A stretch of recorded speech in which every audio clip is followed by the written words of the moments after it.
আমার নবী, আমাদের নবী, আল্লাহর হাবিব নবী রাহমাতুল লিল আলামিন নবী বলছেন, কোন মুমিন বান্দা পথ হাঁটা চলার পথে যদি একটা কাঁটা ফুটে পায়ের মধ্যে, ওই কাঁটার ব্যথা যদি সে ধৈর্য ধারণ করতে পারে আল্লাহকে সন্তুষ্টি করার জন্য, আমি নবী রাহমাতুল লিল আলামিন বলে দিলাম, ওই ব্যথা সহ্য করার কারণে, আল্লাহর উপর সন্তুষ্টি থাকার কারণে আল্লাহ তার আমলনামা থেকে গুনাহ মাফ করে দেয়। আর একটু জোরে ফুটলেন কি? কথা বলে না। ফুটলেন কি? এবার আপনি শুধু কি করেছেন জানেন? ও ও মারে, কষ্ট হচ্ছে কিন্তু একটু ধৈর্য ধরলেন, কারণ আপনি চিল্লাইলেও ব্যথা থাকবে। খুব খেয়াল করবেন, চিল্লাইলেও ব্যথা থাকবে। আপনি ফেল করছেন আর কি পরীক্ষা, আপনি ফেল করেছেন আর কি পরীক্ষা, এখন কান্নাকাটি করলে তো আর সেটা এ প্লাস আসবে না। এখন আমার যুবক ভাই বোনেরা, আমার যুবতী ভাই বোনেরা কি করে, যুবক যুবতী ভাই বোনেরা এটাকে না সহ্য করতে পেরে 10 জনের, ওই যে আমাদের সমাজের কিছু মানুষ আছে, ওই নিজের পাতে কি আছে কি দেখে না, মানুষকে শুধু বারবার খোঁটা মারে, মানুষের পাতের মধ্যে শুধু গুতা মারে। ছেলেটার ওই মেয়েটার এই হয়েছে, ছেলেটার এই হয়েছে, পড়ালেখায় পাস করতে পারে নাই, নিজেদের পরীক্ষায় পাস করে নাই, সে কথা আর বলে না। ওই একটা ছেলে A- পেয়েছে, একটা মেয়ে A- পেয়েছে, এটাকে উৎসাহ সে দেয় না। তারা তো জানে না জীবনের তকদিরের সফলতা গোল্ডেনে প্লাসের মধ্যে থাকে না, আল্লাহর রহমতের মধ্যে থাকে। আপনার জানাশোনার অনেক ছেলে মেয়েকে আপনি দেখবেন ভালো পড়ালেখা করতো না, কিন্তু জীবনে শাইন করছে না, আছে নাকি না আপনারা বলেন? আবার যাদেরকে ছোটবেলা থেকে সবাই বলে সেটা অনেক ব্রিলিয়ান্ট, অনেক ভালো, এটাও তো আপনারা দেখেছেন। এটা আল্লাহ কেন করেছেন? আল্লাহ পাক জানান দিতে চাচ্ছেন, তোমরা যে থিওরি দিয়ে সফলতাকে চিন্তা করো, সেটা তোমাদের থিওরির উপর নির্ভর করে না, সেটা আমি রহমানের ইচ্ছার উপর নির্ভর করে। বলেন সুবহান। এবার বলেন, কষ্ট কার জীবনে নাই? সবার জীবনে কষ্ট আছে, সবার জীবনে কষ্ট আছে, সবাই নিজ নিজ জায়গায় দুঃখে কষ্টে সময় কাটাচ্ছে। আমাদের যে জিনিসটা বুঝতে হবে এবং মনে রাখতে হবে, মনে রাখবেন, শয়তান কখন বেশি হামলা করে জানেন? যখন আপনি কষ্টে পড়ে যাবেন, শয়তান এসে আপনাকে লাড়া শুরু করবে। যখন আপনি বেশি ডিপ্রেশনে চলে যাবেন, শয়তান তখন আসবে। তখন এসে কি বলে, এখন আমি বললে আপনাদের এখানে অনেকের সাথে আপনার কথা মিলে যাবে। দেখেন আমাদের জীবনে এরকম হয় কিনা, অনেক নামাজ পড়ছে, অনেক নামাজ পড়ে চেয়েছে, তাহাজ্জুদ পড়ে চেয়েছে, দোয়া করেছে, কিন্তু আশাটা পূরণ হয় নাই। এক পর্যায়ে এসে মানুষটা বলে, নামাজ পড়ে আর লাভ কি? হয় এরকম হয়, চেয়ে আর লাভ কি? এতদিন চাইছি পাই নাই তো, এতভাবে চেয়েছি পাই নাই তো, এইভাবে চেয়েছি পাই নাই তো। আসলে সেটা ওনার কথা নয়, এর কিছুদিন আগে শয়তান এসে মনের মধ্যে বসাই দিয়েছে, পড়ে লাভ কি, তুমি তো পাচ্ছ না। আমরা বোকার মতো কি করলাম, ওই শয়তানের কথাটাকে নিজের কথা ভেবে আপন করে নিয়ে আমরা ধোঁকায় পড়ে গেলাম। আর সেজন্য সবার উচিত আগে শয়তানের ধোঁকা কাকে বলে সেটা যাচাই বাছাই করা, শয়তানে কিভাবে ধোঁকা দেয় সেটা বুঝতে পারা। কারণ আপনার আমার যেভাবেই হোক আল্লাহর প্রিয় হতেই হবে। আর একটু জোরে বলেন না, আল্লাহর প্রিয় হবার ইচ্ছা আছে না নাই? আপনি চান কিংবা না চান আপনাকে মরতে হবে, আপনি চান কিংবা না চান আপনাকে কবরে যেতে হবে। কি নিয়ে যাচ্ছেন ভাই, কি নিয়ে যাচ্ছেন? নিজেকে প্রশ্ন করেন। তর্ক করার দরকার নাই, ঝগড়া করার দরকার নাই। এবার আল্লাহ পাক রব্বুল আলামিন কি সুন্দরভাবে বলছেন দেখেন, হে আমার বান্দাগণ, তোমাদেরকে আমি পরীক্ষা করব ভয় দিয়ে। আর একটু জোরে, হে আমার বান্দাগণ জেনে রাখো, আমি তোমাদেরকে মাস্ট বি পরীক্ষা করব ভয় দিয়ে। সম্পদ নষ্ট করে, আপনজনদেরকে তোমার কাছ থেকে কেড়ে নিয়ে, আরো বিভিন্নভাবে আমি তোমাদেরকে পরীক্ষা করব, এতটুক জেনে রাখো। যেহেতু আল্লাহ জানাই দিয়েছেন, তার মানে পরীক্ষা নিবেন। যেহেতু আল্লাহ জানাই দিয়েছেন আপনাকে পরীক্ষা নিবেন। এবার আপনি যতদিন এই দুনিয়ার মধ্যে থাকবেন, এই পরীক্ষা আপনাকে সম্মুখীন হতেই হবে। হয়তো এইভাবে, না হয় এইভাবে, না হয় আপন দিয়ে, না হয় পর দিয়ে, আপনাকে এই পরীক্ষার সম্মুখীন হতেই হবে, এতটুকু মনে বসাই নেন। এবার পরীক্ষা যখন সামনে, ইচ্ছা করুক না করুক, মনে ভয় লাগুক না লাগুক, পরীক্ষার হলে তো যেতে হবে।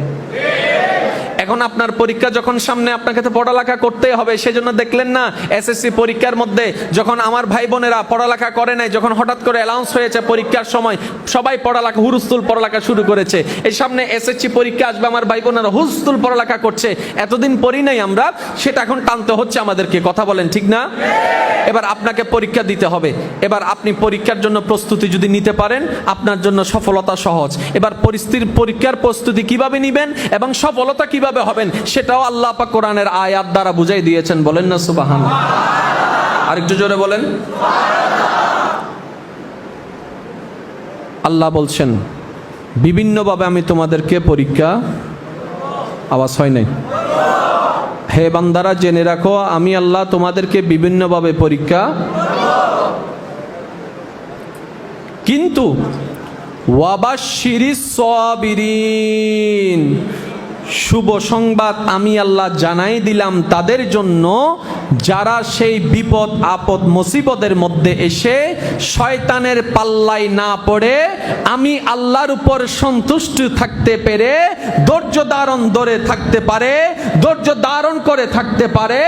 আমি আল্লাহ শুভ সংবাদ তাদের জন্য শুনাই দিলাম। তার বিপদও আছে, শুভ সংবাদও আছে। একটু খেয়াল করবেন, বিপদও আছে, শুভ সংবাদও। এবার বলেন তো কোনটা আগে? জোরে বলেন না। শুভ সংবাদ, শুভ সংবাদ। এবার শুভ সংবাদ চাই না কে? সবাই চাই। এবার আমাদের যদি চাওয়াটাই শুভ সংবাদই হয়, তাহলে আমাদেরকে ওই বিপদের সেতুটা পার দিতেই হবে। এবার বেজার লাগে কোথায়? শুভ সংবাদে নাকি বিপদে? জোরে বলেন না। হতাশ হয় কখন? শুভ সংবাদে না বিপদে?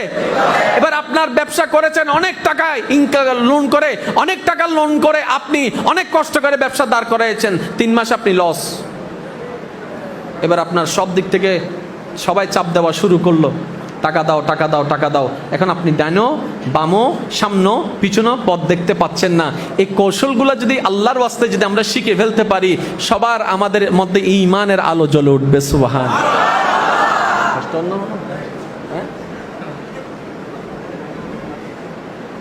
এই শীতকালে যে আমি কেন এত ঘামাই আমি সেটাই বুঝি না। অনাতুন গরম লান না, অদুনো হদ্দা না অদুনো হদ্দা, হ্যাঁ হন্ডে যাইতাম। আপনাকে পেয়ে সবাই ঠান্ডা হয়ে গেছে, আপনাকে পেয়ে সবাই ঠান্ডা হয়ে গেছে। ইতারা মনে কষ্ট পার ফানলার। এই আলোচনাটা বুঝার দরকার আছে না নাই? আমি প্রায় সময় একটা আফসোস করি, কোরআন যার কাছে আছে, হাদিস যার কাছে আছে, তার কাছে আর পৃথিবীর কোনো কারো কাছে পরামর্শ নেওয়ার দরকার। আমরা এত ডিপ্রেশনে পড়ে আছি কেন? আমরা কোরআনটাকে আসলে বুঝার মতো, বলেন না ভাই একটু, আমরা কোরআনটাকে বুঝার মতো বুঝি নাই। এই কোরআনটাকে যদি আমরা বুঝার মতো বুঝতে পারতাম রবের কালাম হিসেবে, হায় হায় হায়, আমাদের জীবনের সমস্ত কিছুই সমাধান হয়ে যেত। এখন একটু খেয়াল করবেন, আয়াতটা বুঝার চেষ্টা করি, আল্লাহ যদি আমাদেরকে তৌফিক দান করে। আর একটু জোরে বলেন না। বিপদ আগে, শুভ সংবাদ। তাহলে আপনার আমার টার্গেট কি? শুভ সংবাদ। তাহলে শুভ সংবাদ যদি এখানে হতে পারে, 1 সপ্তাহ হতে পারে, 1 মাসও হতে পারে, 1 বছরও হতে পারে, 10 বছরও হতে পারে, ওই টাইম আপনি আমি শনাক্ত করতে পারবো না, ওই টাইম আপনি আমি সিলেক্ট করতে পারবো না। রবের যেই দিন ইচ্ছা সেই দিনেই তিনি আমাদেরকে পার করাই দিবেন। সুবহানাল্লাহ। তাহলে আপনাকে আর শয়তানে ফাঁদে ফেলতে পারবে? আরো জোরে বলেন না, ফাঁদে ফেলতে পারবে? যেমন আপনি যদি কারোর জন্য অপেক্ষা করেন, সে যদি বলে আমি 10 মিনিটের ভিতর আসতেছি, তখন দেখবেন অস্থিরতা বাড়ে। কারণ আপনার কাছে টাইম এখানে সেটিং হয়েছে, কিন্তু 10 মিনিট তো হয়ে গেল, 9 মিনিট হলো, সে তো আসে না, 10 মিনিট হলো আসে না, 12 মিনিট 15 মিনিট হতে না হতে আপনি কিন্তু আবার একটা কল দেন। আর সে যদি প্রথমে এই কথা বলতো, দোস্ত তুই দাঁড়া, আমি জ্যামের মধ্যে আছি, দেখি আসতে কতক্ষণ লাগে, তাহলে কিন্তু আপনার এই টেনশনটা লাগতো না, কারণ আপনি কোনো টাইম জানেন না।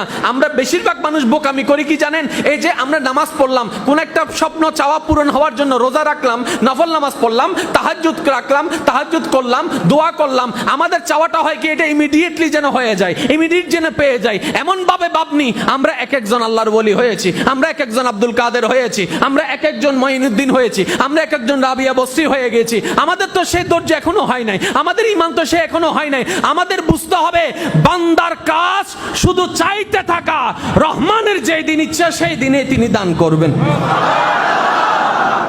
এবার আপনার জীবনে তো অনেক